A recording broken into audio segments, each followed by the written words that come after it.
नमस्कार मित्रों, कैसे हैं आप सब।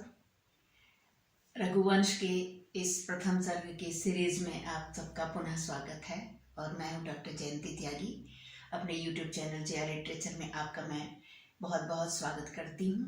तो चलिए आज ये श्लोक जो है पढ़ते हैं। श्लोक नंबर 7। त्यागाय संवृतार्थानां सत्याय मितभाषिणाम् यशसे विजिगीषूणां प्रजायै गृहमेधिनां यशसे विजिगीषूणां प्रजायै गृहमेधिनां। हिंदी थोड़ा सा बता देती हूँ ताकि आपके दिमाग में आगे के इसको समझने में, व्याख्या को समझने में आसानी हो जाएगी। ये कहते हैं कि जो रघुवंशी जो धन इकट्ठा करते थे वो अपने लिए नहीं, सिर्फ त्याग करने के लिए, दूसरों की मदद करने के लिए, और जो सत्य ही बोला जाए इसके लिए कम से कम बोलते थे।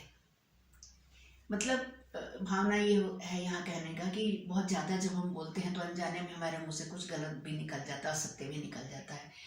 तो कम बोलने से जो है निश्चित रूप से तोल के बोलने से असत्य बोलने की गुंजाइश जो है कम रहती है। अच्छा, दूसरी बात और कहते, जो अपने राज्य का जो विस्तार करते थे वो केवल वो दूसरों के राज्य को हड़पने के लिए नहीं, सिर्फ अपने यश के लिए, अपनी कीर्ति के लिए। और जो गृहस्थ धर्म का पालन सिर्फ संतानोत्पत्ति के लिए करते थे, भोग विलास के लिए नहीं। तो यही हम पढ़ेंगे। शब्दों से मैं फिर से बताऊंगी, बस थोड़ी सी जो है भूमिका आपके दिमाग में डाल दी है। तो अब हम इसको पढ़ लेते हैं, अन्वय से देखते हैं। ठीक है, देखिए, त्यागाय संभृतार्थानां, सब में यहाँ पर भी षष्ठी विभक्ति लगी है। जो अच्छा, पहले एक बार अन्वय पूरा पढ़ लेते हैं तब। त्यागाय संभृतार्थानां सत्याय मितभाषिणां यशसे विजिगीषूणां प्रजायै गृहमेधिनां।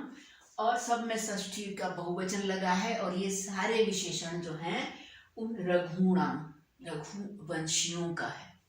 रघुणाम अन्वयम पक्षे, 9वें श्लोक से जो है पहले इसको लिया जा रहा है बार बार। ठीक है, वाक्य पूर्ति के लिए। तो अब हम इसका देखिए अर्थ देख लेते हैं। संभृता अर्थ, संस्कृत टू संस्कृत व्याख्या है ना। संभृता माने जो इकट्ठा करते थे, अर्थ माने धन, यही माने जिनके द्वारा, ते संभृतार्थ, वे कहलाएंगे संभृत अर्थ, संभृतार्थ है ना।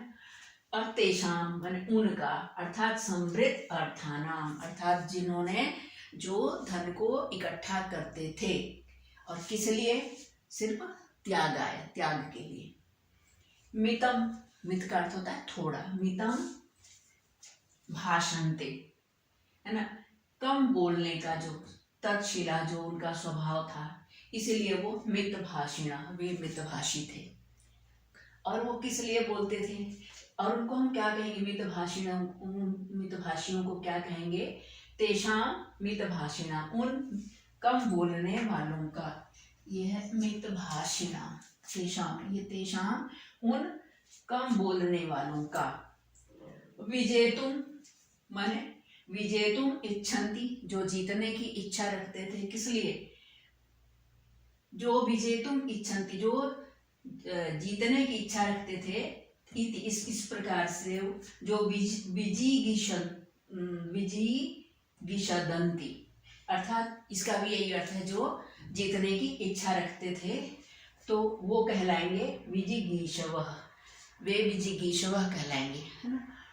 और तेषाम उनका, विजिगीषूणाम उनको हम कहेंगे, यहाँ से देखिए, विजिगीषदन्ति इति विजिगीषवः, जो जीतने की इच्छा रखने वाले थे वे जीतने के इच्छुक, विजिगीषवः माने जीतने की इच्छा रखने वाले कहलाएंगे, इच्छुक कहलाएंगे। और तेषाम विजिगीषूणाम, और उन जीतने की इच्छा रखने वालों का,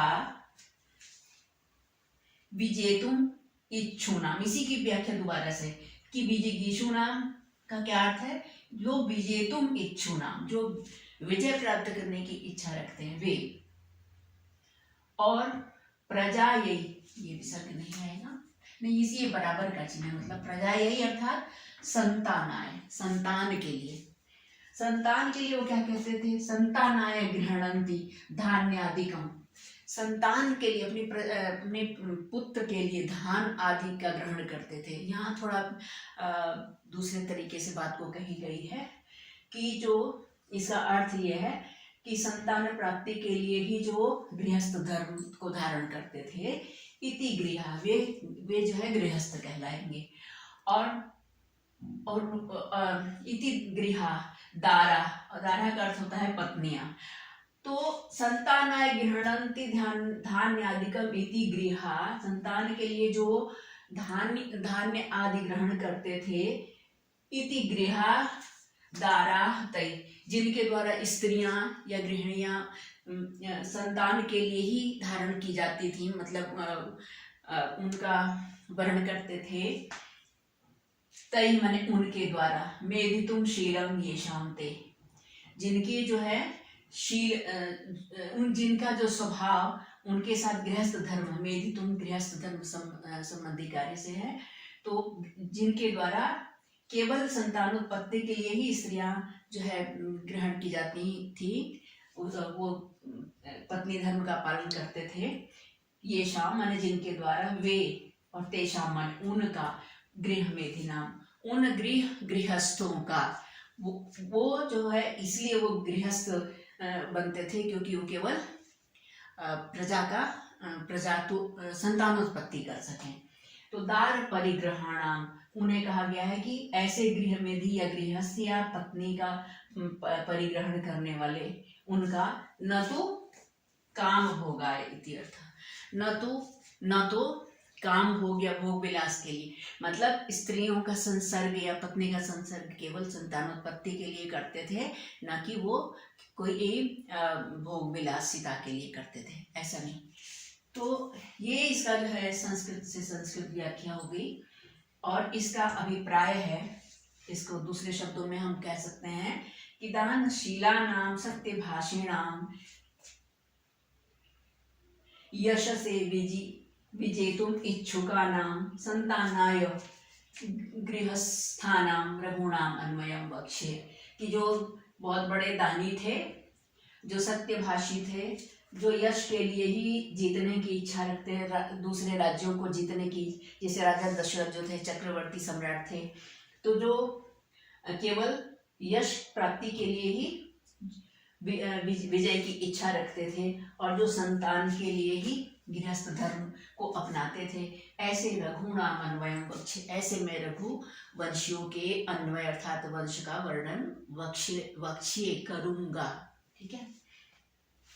और फिर इसी का जो है हिंदी, जबकि आपको लिखना नहीं है, लेकिन वही बात की आप बोलना जाए, इसलिए जो सतपात्र में दान देने के लिए ही धन एकत्रित करते थे। अच्छा, दान जो है किसी को भी, कोई जो पहले से ही बहुत धनी है, जिससे कि उस धन की आवश्यकता ही नहीं है, उसको दान दे देना, और एकदम बिल्कुल जिसे जरूरत है, जो बहुत गरीब है, जिसको उस धन की आवश्यकता है, जैसे किसी गरीब व्यक्ति को जो है 20 रुपये की भी ज़्यादा आवश्यकता हो सकती है, लेकिन धनी व्यक्ति के घर में तो 20 रुपये ऐसे, 100 रुपये 500 ऐसे ही पड़े हुए हैं, उसकी नज़र में उन पैसों की इतनी कीमत नहीं है जितनी कि उस गरीब की। तो जो दान है ना, वो सतपात्र को ही देना चाहिए। सतपात्र का अर्थ है जो दान लेने का अधिकारी है, क्योंकि दान लेने का अधिकारी वही होगा ना जिसे उसकी आवश्यकता होगी। जैसे किसी का पेट भरा हुआ है, उसे आप भोजन देंगे तो उसकी नज़र में उस भोजन की क्या कीमत है, कुछ भी नहीं। तो भूखे को ही भोजन देना चाहिए, है ना। जिसके पास वस्त्र ना हो उसको ही वस्त्र देने से लाभ है, वही सतपात्र हुआ दान का, वही अधिकारी हुआ, है ना। तो ये बात है। और धन जो है केवल वो दान देने के लिए ही सतपात्र को, जैसे कि रघु ने वर्तंतु ऋषि के शिष्य कौत्स को दिया था, है ना, क्योंकि उनको अपने गुरु दक्षिणा में देना आवश्यक था और वो निर्धन थे, ब्रह्मचारी थे, वहाँ उनके पास कुछ धन नहीं था। तो वहाँ पे जो है रघुवंशियों ने वहाँ पे बहुत बड़ा दान दिया था।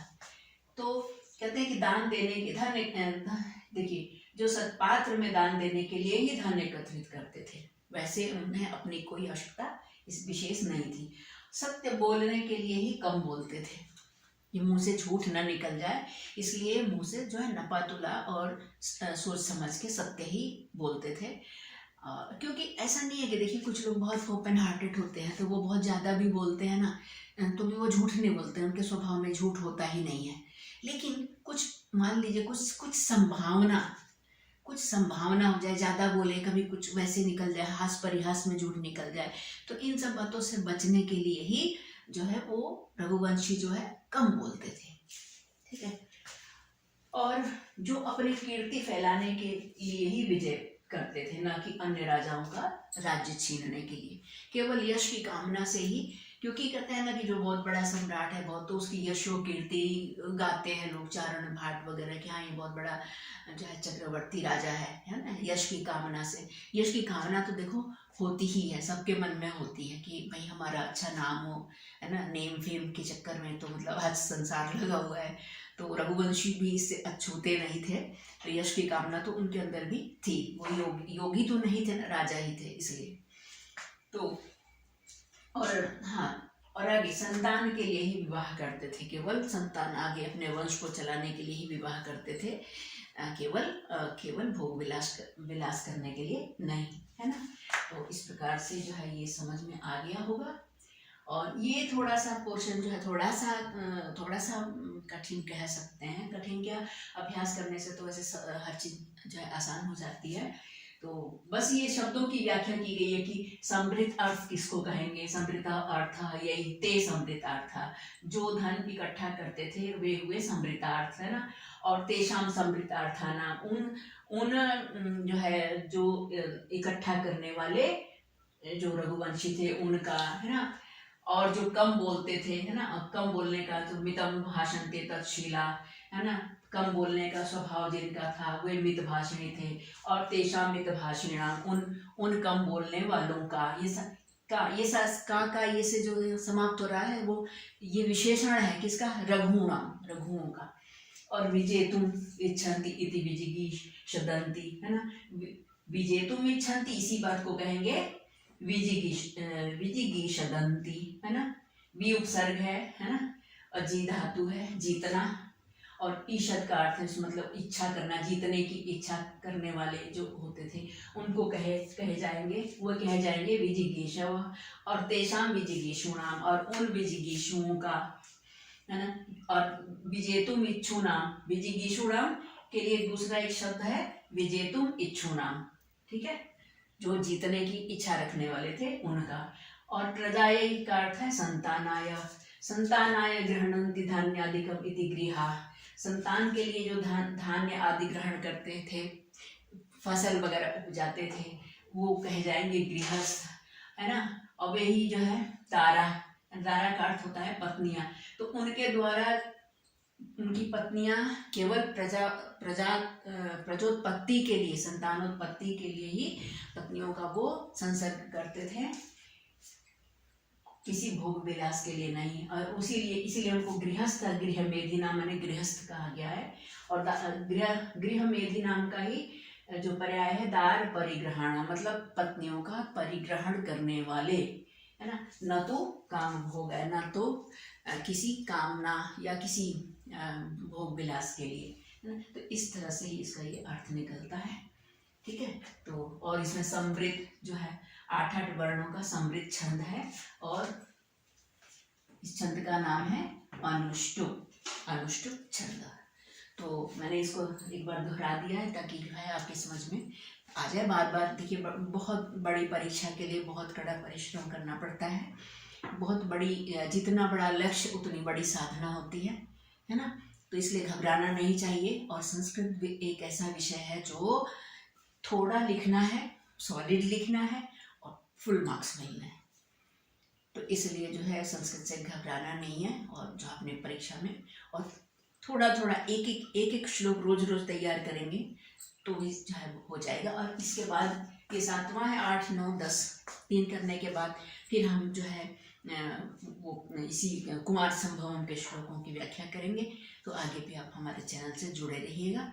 और उम्मीद है सर्दियों का आनंद उठा रहे होंगे, है ना। तो अपना लगे रहिए, पढ़ाई भी कीजिए और मेरी ढेर सारी शुभकामनाएं आप सबको हैं। बहुत बहुत धन्यवाद।